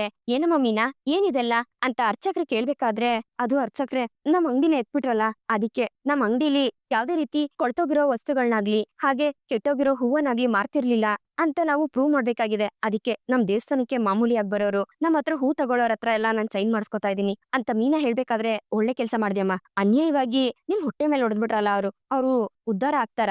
ಎಷ್ಟು ವರ್ಷಗಳಿಂದ ನೀವು ಕೈ ಎತ್ತಿರೋಂತ ಹೂವಗಳನ್ನ ದೇವ್ರಿಗೆ ಹಾಕ್ತಾ ಇದೀವಿ, ಒಂದ್ ದಿವ್ಸನೂ ಆ ಹೂವ ಬಾಡೋಗಿದ್ದೇ ಇಲ್ಲ. ಹಣ್ಣು ಕಾಯಿನೂ ಅಷ್ಟೇ, ನೀವ್ ಕೊಡೋದು ಎಷ್ಟು ಚೆನ್ನಾಗಿರತ್ತೆ, ಇದೆಲ್ಲರಿಗೂ ಗೊತ್ತಲ್ವಮ್ಮ ಅಂತ ಅರ್ಚಕರು ಹೇಳ್ಬೇಕಾದ್ರೆ, ಏನ್ ಮಾಡೋದು ಸ್ವಾಮಿ, ಇಲ್ಲಿ ಮ್ಯಾನೇಜರ್ ಹೇಳಿರೋದ್ರಿಂದಾನೇ ಅಂಗಡಿ ಎತ್ತಿರೋದು ಅಂತ BBMP ಅವ್ರು ಹೇಳ್ತಿದ್ರು ಅಂತ ಮೀನಾ ಹೇಳ್ತಾಳೆ. ಏನಮ್ಮ ಮಾಡೋದು, ಇವಾಗ ಹೊಸ್ದಾಗ್ ಬಂದಿರೋ ಆಫೀಸರ್ ಸರಿ ಇಲ್ಲ, ಇವ್ರಿಗೆ ನಿಮ್ ಬಗ್ಗೆ ಗೊತ್ತಿಲ್ಲಮ್ಮ, ಯಾರ್ದೋ ಮಾತನ್ನ ಕೇಳ್ಕೊಂಡು ಅವ್ರ ಈ ರೀತಿ ಮಾಡಿದ್ದಾರೆ. ನಾನ್ ಹೋಗಿ ಅವ್ರ ಹತ್ರ ಮಾತಾಡ್ ನೋಡ್ದೆ ಅಮ್ಮ, ಆದ್ರೆ ಅವರು ಆ ಆಫೀಸರ್ ಕೇಳೋ ರೀತಿನೇ ಇಲ್ಲಮ್ಮ. ನೀವಿವಾಗ ಮಾಡ್ತಾ ಇರೋದ್ ಕರೆಕ್ಟ್ ಆಗಿದ್ಯಮ್ಮ, ಕೊಡಮ್ಮ ನಾನು ಸೈನ್ ಮಾಡ್ಕೊಡ್ತೀನಿ ಅಂತ ಅರ್ಚಕರು ಆ ಲೆಟರ್ ತಗೊಂಡು ಅವರು ಸೈನ್ ಮಾಡ್ಕೊಡ್ತಾರೆ. ಹಾಗೆ ಮಂಜಾ ಅಲ್ಲಿ ಮಾತಾಡೋರ ಹತ್ರ ಎಲ್ಲ ಮಾತಾಡ್ಸಿ ಅವ್ರ ವಿಡಿಯೋ ಎಲ್ಲ ಮಾಡ್ಕೊಂಡು ಅವ್ರ ಅಮ್ಮನ್ ಗಾಡಿಲಿ ಒಳ್ಳೆ ವಸ್ತುಗಳನ್ನೇ ಮಾರಾಟ ಮಾಡ್ತಿದ್ರು ಅಂತ ಹೇಳ್ಕೆನ ರೆಕಾರ್ಡ್ ಮಾಡ್ಕೋತಾನೆ. ಅದೆಲ್ಲ ಸರಿಯಾಗಿ ಬಂದಿದ್ಯಾ ಅಂತ ಮೀನಾ ಮತ್ತೆ ಮಂಜಾ ಇಬ್ರು ಚೆಕ್ ಮಾಡ್ಕೊಳ್ಳೋ ಅಷ್ಟ್ರಲ್ಲಿ ಈ ಕಡೆ ಆಚೆ ನಿಲ್ಸಿರೋ ಮೀನಾ ಗಾಡಿನ ವಿಶಾಲಾಕ್ಷಿ ಹುಡುಗರುಗಳು ಬಂದು ಎತ್ತಾಕೊಂಡು ಹೊರಟೋಗ್ತಾರೆ. ಸರಿ ಅಕ್ಕ ಬಾ, ಇದನ್ನೆಲ್ಲ ತಗೊಂಡೋಗಿ ಸಬ್ಮಿಟ್ ಮಾಡೋಣ ಅಂತ ಮಂಜಾ ಮೀನನ್ ಜೊತೆ ಆಚೆಗ್ ಬರ್ಬೇಕಾದ್ರೆ, ಮೀನಾ ತನ್ ಗಾಡಿ ಎಲ್ಲೋಯ್ತು ಅಂತ ಹುಡುಕ್ತಿರ್ತಾಳೆ. ಏ ಮಂಜಾ, ನನ್ ಗಾಡಿ ಇಲ್ಲೇ ನಿಲ್ಸಿದೆ ಕಣೋ ಅಂತ ಮೀನಾ ಹೇಳ್ಬೇಕಾದ್ರೆ, ಅಕ್ಕ ನೀನ್ ಸರಿಯಾಗಿ ಲಾಕ್ ಮಾಡಿದ್ದ ಅಂತ ಮಂಜಾ ಕೇಳ್ತಾನೆ. ಹೌದು ಕಣೋ, ಸರಿಯಾಗಿ ಲಾಕ್ ಮಾಡೇ ಬಂದಿದ್ದು, ಸೈಡ್ ಲಾಕು ಹಾಕಿದೀನಿ ಕಣೋ ಅಂತ ಮೀನಾ ಹೇಳ್ತಿರ್ತಾಳೆ. ಹಾಗಿದ್ರೆ ಎಲ್ಲೋಗುತ್ತಕ್ಕ ಅಂತ ಹೇಳ್ತಾ ಎಲ್ಲ ಕಡೆ ಹುಡ್ಕಾಡ್ಬೇಕಾದ್ರೆ ಮೀನಾ ಗಾಡಿನ ಎತ್ಕೊಂಡೋಗಿರೋ ವಿಶಾಲಾಕ್ಷಿ ಹುಡುಗರುಗಳು ಅಲ್ಲೇ ಇರ್ತಾರೆ. ಅವ್ರನ್ನ ಬಂದು, ಅಣ್ಣ ನಂದಿಲ್ ಗಾಡಿ ನಿಂತಿತ್ತು, ನೀವೇನಾದ್ರೂ ನೋಡಿದ್ರ ಅಂತ ಕೇಳಿದಾಗ, ನಮ್ಗೇನು ಗೊತ್ತಿಲ್ಲಮ್ಮ, ಇವಾಗ ತಾನೇ ದೇವಸ್ಥಾನದ ಕೆಲ್ಸಕ್ಕೆ ಅಂತ ಸಿಮೆಂಟ್ ಎಲ್ಲ ತಗೊಂಡ್ ಬಂದಿ ಇಟ್ಟೋಗ್ತಾ ಇದೀವಮ್ಮ, ನಮಗ್ ಜಾಗ ಬಿಡಮ್ಮ ಅಂತ ಹೇಳಿ ವಿಶಾಲಾಕ್ಷಿ ಕಡೆ ಹುಡುಗರುಗಳು ಅಲ್ಲಿಂದ ಎಸ್ಕೇಪ್ ಆಗ್ಬಿಡ್ತಾರೆ ಗಾಡಿ ತಗೊಂಡು. ಆಗ ಮೀನಾ ಅಲ್ಲಿ ಸುತ್ತಮುತ್ತ ಎಲ್ರ ಹತ್ರನೂ ವಿಚಾರಿಸ್ತಾನೆ ಇರ್ತಾಳೆ. ಎಲ್ಲೋಯ್ತು ನನ್ ಗಾಡಿ ಅಂತ ಹೇಳ್ಕೊಂಡು ಮೀನಾ ತುಂಬಾನೇ ಗಾಬರಿಯಿಂದ ಅಳ್ತಾ ಇರ್ತಾಳೆ. ದೇವ್ರೆ ಏನಪ್ಪಾ ಮಾಡ್ಲಿ, ನನ್ ಗಾಡಿ ಕಾಣಿಸ್ತಿಲ್ವಲ್ಲ, ಎಲ್ ಹೋಯ್ತು, ಯಾರ್ ಎತ್ಕೊಂಡೋದ್ರು ಅಂತ ಹೇಳ್ತಾ ಮೀನಾ ಅಳ್ತಾ ಹಾಗೆ ಕುತ್ಕೊಂತಾಳೆ. ಮಂಜಾ ಅವಳನ್ನ ಸಮಾಧಾನ ಮಾಡ್ತಿರ್ತಾನೆ. ಇಲ್ಲಿಗೆ ಈ ಒಂದು ಸಂಚಿಕೆ ಮುಗಿಯುತ್ತೆ. ಈ ಸಂಚಿಕೆ ನಿಮ್ಗೆ ಇಷ್ಟ ಆಗಿದೆ ಅಂತ ಅನ್ಕೊಳ್ತೀನಿ. ಇಷ್ಟ ಆಗಿದ್ರೆ ದಯವಿಟ್ಟು ಲೈಕ್ ಮಾಡಿ, ಹಾಗೆ ಹೇಗಿತ್ತು ಅನ್ನೋದನ್ನ ಕಮೆಂಟ್ ಮೂಲಕ ತಿಳಿಸಿ. ಮತ್ತೆ ಮುಂದಿನ ಸಂಚಿಕೆಯೊಂದಿಗೆ ನಿಮ್ಮನ್ನ ಭೇಟಿ ಆಗ್ತೀನಿ. ಅಲ್ಲಿವರೆಗೂ Tata, bye bye, take care.